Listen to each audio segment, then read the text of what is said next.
Good morning, kids. It's your time now. Time for Bethany Little Spuds.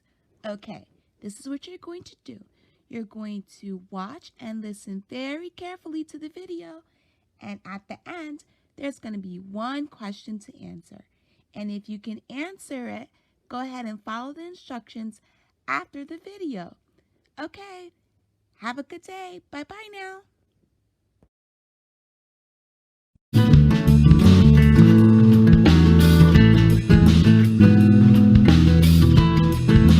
Hi everyone, it's Aunt Fernita. Today's story is called Heavy Enough to Float. The memory verse is from Matthew chapter 7, verse 7. It says, "Ask and it will be given to you. Seek and you will find." Today's message is God cares all about my problems. Pedro needed a calculator to do part of his math homework, but he did not own one. Jose let him borrow his calculator until tomorrow. When Pedro arrived home from school, he opened his backpack. He took out his math book and looked for Jose's calculator. It was gone. He called his friends, but no one knew where it was. Oh man, what a problem! What was he going to tell Jose? A young man in our Bible story today lost something that he borrowed, and he was very worried too. One day, some young men who studied at a special school for the prophets heard good news. The prophet Elisha was coming to visit them. They were happy about that. They could tell Elisha anything, and he would listen. The young men knew that the building where they stayed was too small, and they wanted to build another place. They talked it over with Elisha. He agreed, and they decided to build a bigger building. So they set aside a special day to go to the banks of the Jordan River. There they would cut logs for the new school. Elisha agreed to go with them. One young man had borrowed an axe. He wanted to help build the new school building. Happily, he joined the group working at the river that day. Some chopped down trees, others cut the trees into boards. The prophet Elisha worked right along with them.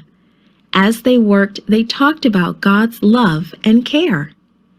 Then, with one swing of the axe, whoosh, everything changed. The young man with the borrowed axe lifted it into the air. The iron axe head flew off. With a splash, it landed in the river. "Oh, master!" the student cried out. "The axe was borrowed, and I have no money to pay for it." His friends came running. They all stared into the dark water. Elisha hurried to the riverbank too, but he couldn't see the lost axe head either. "Where in the water did it go?" Elisha asked. All the young man could do was point. Elisha turned and looked around at the trees. Finding just the right tree, he cut off a small branch. Then he carried it to the river's edge. He threw the stick into the water where the young man had pointed. The stick made a little splash. Then, ever so slowly, the stick and the axe head came to the surface. They floated together in the water. A gasp went up from all the students. The biggest gasp of all came from the young man who had lost the axe head. Just moments before, he had thought that his life was ruined. God, through Elisha, had turned the young man's accident into a miracle. He had taken an ordinary workday and turned it into a day to remember forever. The tired but excited young men walked back to the school that evening. They talked with Elisha about what had happened. They were even more sure that God loved them and cared for them. They knew that no problem was too big or too small to take to God. podcast is read by Franita Buddy for Gracelink.net. Created and produced by Falvo Fowler. Post-produced by Faith Toe at Studio El Piso. The theme music is by Clayton Kinney. Animation and artwork by Giogo Godoy. The audio engineer was Karel Holness. For more information, please visit Gracelink.net. Heavy enough to float.